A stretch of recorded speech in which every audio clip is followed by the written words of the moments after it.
Hai hai hai. Selamat datang kembali di channel Min Donghua. Kali ini kita akan melanjutkan cerita Donghua, Battle Troop di Heaven. Nggak pakai lama lagi, langsung aja kita ke ceritanya. Check it out. Pada saat ini, setelah Xiaoyan mengenakan baju besi di tubuhnya, dia merasa bahwa tubuhnya seolah-olah telah menyatu menjadi satu dengan baju besi tersebut. Seharusnya baju besi ini sendiri tidaklah ringan. Bagaimanapun, dia harus memiliki kemampuan untuk bertahan dalam serangan yang sangat kuat. Jadi dia memiliki bobot tertentu. Tentu untuk tubuh Xiaoyan saat ini. Namun kali ini, baju besi ini seolah-olah dibuat seringan mungkin, sehingga Xiaoyan tidak merasakan beban apapun. Bahkan bobot baju besi ini seperti pakaian yang biasa Xiaoyan kenakan, sehingga Xiaoyan tidak memiliki rasa tidak nyaman sama sekali. Tepat ketika Xiaoyan melepaskan penghalang isolasi di dalam gua, Xiaoyan segera mendengar suara datang dari luar gua. Zhonggu Doshi, Tuan Sejin Chang Doshi mengundang Anda pergi ke aula budak dewa Sura. Sesosok budak dewa berkata perlahan. Apakah saya harus pergi jika dia mengundang saya? Suara Zhonggu segera keluar dengan dingin.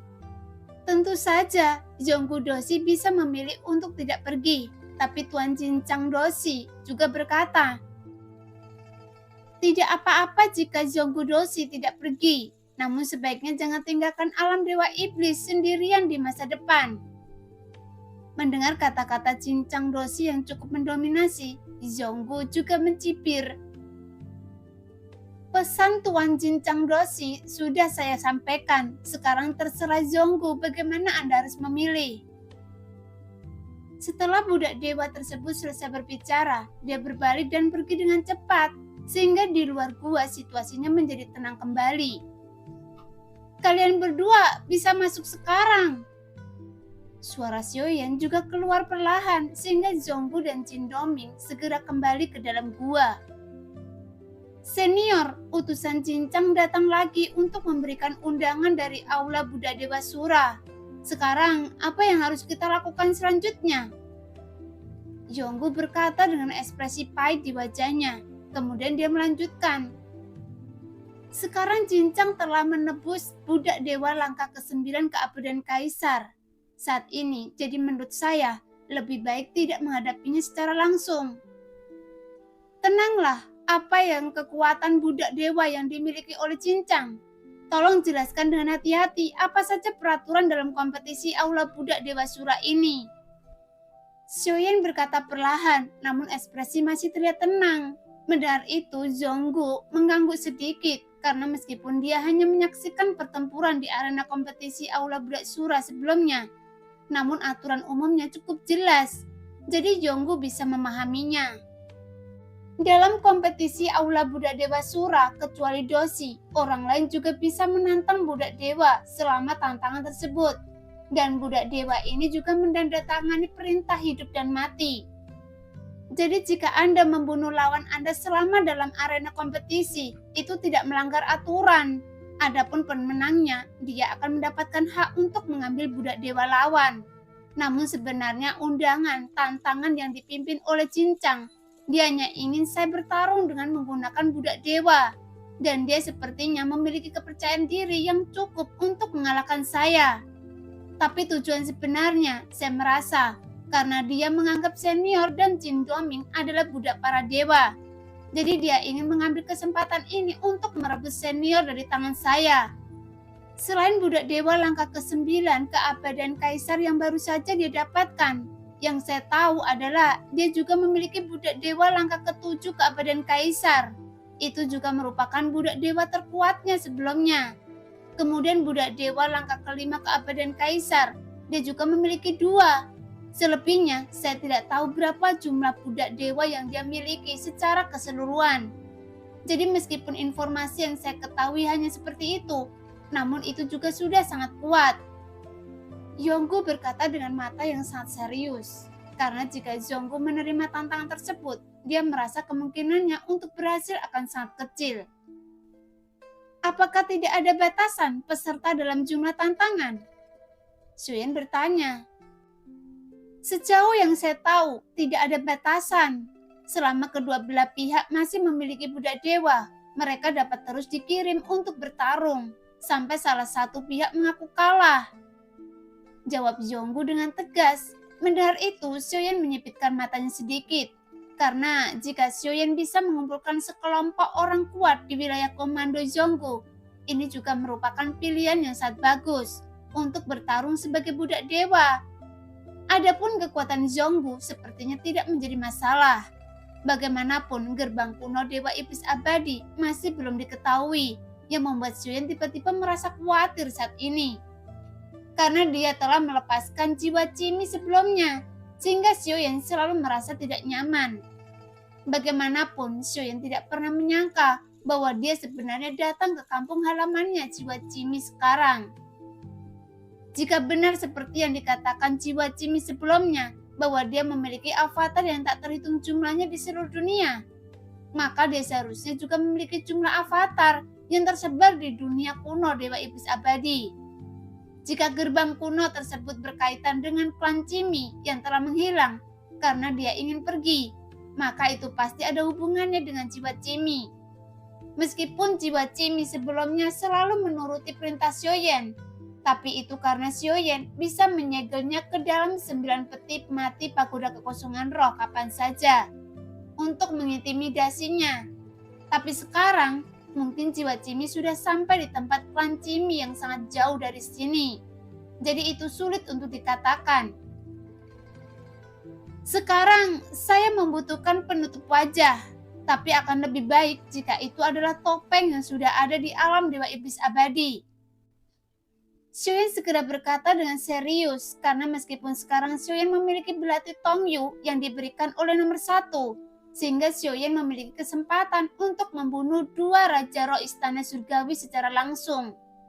Namun dalam masalah ini, jika ada sesuatu yang berubah dalam pertarungan tersebut, mungkin identitas Xiaoyan akan segera terungkap.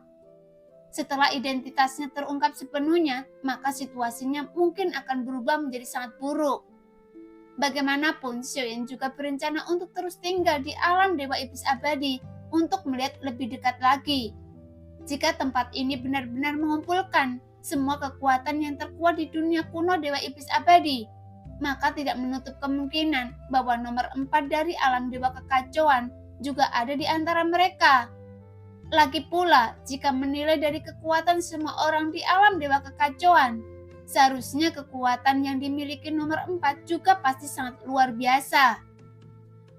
Sebelumnya, Xiaoyan telah menyempurnakan pil pemecah racun roh surgawi untuk nomor 4. Dan obat mujarab itu adalah pil penawar racun tingkat dewa. Dengan cara ini, mungkin Xiaoyan akan melihat apakah dia memiliki kemungkinan bisa menemukan petunjuk nomor 4. Jadi Xiaoyan tidak berencana untuk membeberkan identitasnya sekarang. Setelah suara Xiaoyan keluar, dengan cepat Zhonggu mengeluarkan beberapa topeng dan meletakkannya di depan Xiaoyan. Sebelumnya, karena kurangnya kekuatan saya, seringkali saya perlu memakai topeng untuk menyembunyikan identitas saya, sehingga identitas saya tidak diketahui. Dengan cara ini, itu akan membuat musuh semakin bingung. Jadi saya juga memiliki beberapa topeng. Zhonggu berkata sambil tersenyum kecut. Meskipun Zhonggu adalah seseorang yang berada di keabadian kaisar, dia terlihat sangat sedih, sehingga dia terlihat agak konyol untuk mengatakan semacam itu. Tapi bagaimanapun di alam ini ada terlalu banyak orang kuat, dan karena ada kesenjangan dalam kekuatan di dalamnya, akan selalu ada perbandingannya. Segera Xiaoyan melihat topeng-topeng ini dan memilih satu secara acak. Kemudian Xiaoyan juga memilih satu lagi untuk Jin Doming. Adapun Jin Doming, dia tidak banyak bicara, jadi dia hanya diam-diam mengenakan topeng seperti Xiaoyan. Ayo pergi untuk menghadiri undangan, tapi ingat, nama saya Yan Xiao.